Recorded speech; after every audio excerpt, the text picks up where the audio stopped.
Good afternoon. Good afternoon. Wow, it's February the 13th, 2024. Wow, we're in the second month of the first quarter, 2024. Where are you in terms of your goals, your dreams, your aspirations? Where are you at in 2024? This is the year of abundance. This is the year of expansion. This year we are operating with conviction, commitment, and consistency. The three C's. So good afternoon, Maria. How you doing? And Talithia. I guess I'll see you in a few days at in Maryland, Talithia Woodard. And man, oh man, this is a great day. It was snowing here in Maryland this morning. Can you believe that? I mean, some big snowflakes. So, but I'm excited now that the sun is shining, and we are ready to go, and ready to get to that next level, and to see what is going on. How you doing, Shelly? Man, oh man. So I'm assuming that everybody watched the Super Bowl on Sunday. Me, I started watching it, and then next thing I know, it was watching me. I just can't sit up and watch a whole game of anything anymore.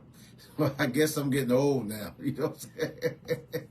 But I tried. It was a good game, a great game. I don't know. My mind is going 100 miles an hour these days, and but it's all good. It's all good. It was a great game, two great teams, but you know, I don't get paid regardless of who wins, right? And back in the day, I used to say, of course, you know, I'm a Cowboy fan, and Jerry Jones is the owner. And then back in the day, ACA's president was Jerry Policastro. And I used to say, well, I don't get paid when the Cowboys win. Only Jerry that worries about me getting paid is Jerry Policastro, the former president of ACA. So I don't get paid regardless of who wins. But my job as a leader is to make sure that people I work with are getting paid. So that's my number one priority, is to protect our brand, elevate our profile, and to grow this wonderful opportunity, this wonderful company that we call Team ACA. Hey, Lena. Hey, Barbara. Shelly. Everybody's doing well. Man, I got an interesting topic for you today. You know, it is Love Month. You know, I've been seeing that all over social media. This is Love Month, Valentine's Day, and all that kind of stuff. So we're going to talk a little bit about that today. We had a great call last night. Oh, my goodness. LaVacia Davis tore the house down last night. She was our number one producer in 2023. Dynamic businesswoman, young woman, just tore the house down last night. I mean, she did a phenomenal job last night. I'm here to tell you, she really did. So, but anyway, she talked about the road to becoming a top producer, about mastering your presentation, just a bunch of good nuggets. And I'm hoping that we took advantage of it. Well, I know I did. I wrote down everything. I implemented some things today about mastering your presentation. All that kind of stuff was really, really good stuff. But anyway, my topic today, the best way to say I love you. The best way to say I love you. You know, tomorrow's Valentine's Day. And I know so many people. I think I heard today that men are going to spend $186 million. I think the average person spends about $180 on Valentine's Day. I think men spend $180. I can't remember the exact number of what the women spend on Valentine's Day. But I think it all together, it equaled up to be about 26 billion, with a B, billion, on Valentine's Day, the love day as we call it. All right. So, and I sat back and I said, you know what? I thought about this last week, actually. I said, you know, we go all out the way for Valentine's Day, which is one day. But I'm a big believer, whoever you got in your life that's significant, if you treat them well all year long, you ain't got to go all the way and do all this stuff just for Valentine's Day. That's just me. I'm old-fashioned. You know what I mean? But I just don't think, you know, if you do the right thing all year long, you know, here's what some people are going to do. Some people are in the malls right now spending money on gifts for Valentine's Day. Hey, we just had Christmas. You know what I mean? So it's not that far away. Now, some of y'all may think, oh, he's just a Grinch. He don't believe it. No, it's not that at all. I'm just keeping it real. So some people are going to spend a lot of money on gifts, right, for Valentine's Day. Some people are going to do dinner. Nothing wrong with that. But some people are going to stand in line 2 or 3 hours for dinner. Let's be real. I know everybody can make reservations, but you get to the restaurant, many people are still waiting an hour or so, or 2, or 3 in some cases, just for dinner on Valentine's Day. But yet, won't spend 30 minutes talking about financial services, talking about securing a financial, to make your family better, or your spouse better for that matter. Some people are going to be in the stores buying roses and all that kind of stuff. They're going to be selling them along the side of the road. We're going to spend money on roses. I get it. Some people are going to spend some money on champagne. All of this for Valentine's Day. Some people are going to buy some wine and chocolate for Valentine's Day. This is what we do, right? Some people are even going to go out of town. You know, you're going to go out of town with your loved one and all that, and that's fine. All that's fine. I'm not knocking any of that, right? But at the end of the day, when tragedy strikes, right, when a loved one passes away, or someone gets sick, someone becomes disabled, or someone lives too long, or dies too soon, all of this we wrestled and bustled for one day, Valentine's Day, and then the next day it's all over. I mean, the flowers are going to dry up. The food that we ate is going to be gone out of our system. All the time that we wasted waiting in line, even though you had a reservation, we still waiting 2 hours just to eat. I mean, I quit doing that 20 years ago. You know what I mean? I figured we'd go a week before, a week after, or whatever. But if you do it all year long, it ain't no big deal. It's just Valentine's Day. So many people go all out their way for Valentine's Day. Again, I'm not knocking any of that. And there's nothing wrong with that. But it is something wrong with it if we don't spend that same amount of time on making sure that the life of that person that you're leaving behind can still take place even if you're not here, right? That's what we got to focus on. What if I'm not here to buy the candy, to buy the wine, to buy the roses, to buy the gifts? I mean, you know, to go out of town. What if I'm not here to provide those things? What can make sure that that's still here, right? So if you want to say you love you, it shouldn't wait for Valentine's Day to do so. We should be doing that all year long.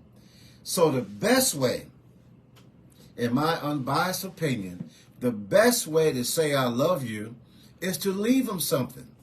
And I'm not talking about just $50,000. I'm not talking about just $100,000. Most people in the DMV make $100,000 a year, right? I ain't gonna say most people, but a lot of people do. So if you're just leaving $100,000, and that's your 1 year salary, what is it supposed to do in year 2, year 3, year 4? So the best way to say I love you is to leave your family with some life insurance proceeds. Yep, we got to start thinking different. We got to start thinking 25,000 is nowhere. Yeah, it'll put you in the ground. But what happens after that? So if you really want to show somebody you love them, leave them some life insurance money. That's the gift that keeps on giving. That's the best way to say I love you. Leave some life insurance proceeds that's tax-free, that you ain't got to worry about the government have their hands in your pocket.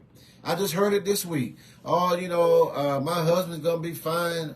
I'm going to leave him my 401k, whatever. That's fine. But we got to think about about 30 to 40%. So you're not leaving them your whole 401k. The best way to leave a legacy is with life insurance. I don't know why we are dodging around it. We got to be bold and talk about the power of life insurance. That's how you tell somebody you love them, by leaving life insurance. Not going out to dinner, not buying jewelry, not buying wine, champagne, and chocolate, and all that kind of stuff, not gifts. The way you show, the best way is leave them some life insurance proceeds so that they don't have to change their lifestyle when you're dead and gone. Because one day we all going to leave this earth. We all going to cross over the other side of the river and check in the underground hotel. What are we going to leave behind? Those flowers are going to be dried up. The dinner's going to be gone. The chocolate's going to be gone. The wine is going to be gone. What are we going to leave? The time we spent standing in a restaurant waiting to be seated, we could be sitting down with a financial professional from American Classic Agency, getting their finances together, getting their life insurance needs taken care of. Think about your human life value. What are you worth? We are worth more than $50,000. If you're 40 years old and you plan to work until you're 65, your salary times 25 years, that's how much money we should be. That's the Valentine's gift we should be leaving to our loved ones. Right? So my challenge to everybody today, yeah, all that stuff I named earlier is fine. The roses, the wine, the chocolate, and all that. But how much life insurance are we leaving behind to our loved ones? The people that we say we love, what are we leaving them? Memories or a check and memories? If you are the recipient, which one would you rather have? Memories of going out to dinner and whining and dining and all that, or a check and all of that, so that you can still do all that when your loved one's gone? So that's the message I want to get. That's the best way to say I love you, is with life insurance proceeds. This is Love Month, right? So let's leave something behind to our loved ones. Let that tell them how much we love them, right? You know, a vehicle where you can lend money when you need it most with no questions asked. That's what we need to leave behind. A gift to pay off mortgages so that the family can remain in their home. That's the way you say you love somebody. The mother and father dare to live in the moral life to die. Moral life to die. That's what we need to leave behind. A tangible piece of evidence that a man or woman is a good spouse. That's the best way to say I love you. Right? The only thing that a mother and father can buy on an installment plan and the survivor doesn't have to finish paying for it. That's the best way to say I love you with life insurance. So let's spread the love. You talking about spreading the love? Let's spread it with life insurance. That's the real love. That's the real gift. That's the gift that keeps on giving. So let's do this, y'all. Let's spread the word. And let's make America a better place than what we found it. Thank you all for joining me today. You tell somebody you love them. Tell them how much life insurance you're going to leave them. The meal, the roses, the gifts, the chocolate, the wine, the champagne, that's only going to last for 24 hours. What gift, what love gift we're going to leave that's going to last a lifetime? And the best one is life insurance. I'm not concerned about what kind. You decide that based on your budget. But it's life insurance, not your 401k, not cryptocurrency, not stocks, not mutual funds. We don't know what the value of that's going to be 10 to 15 years from now. Life insurance, we're buying dollars with pennies. There's no better way to tell you I love you than to do it through life insurance. Thank you all for joining me today. I will see you next Tuesday at 5 o'clock. I'm going to eat. I got choir rehearsal at 7, getting ready for Men's Day at Reed Temple AME Church. And I'll see you soon. Thank you all. It's been a plum-pleasing pleasure as well as a privilege. Thank you.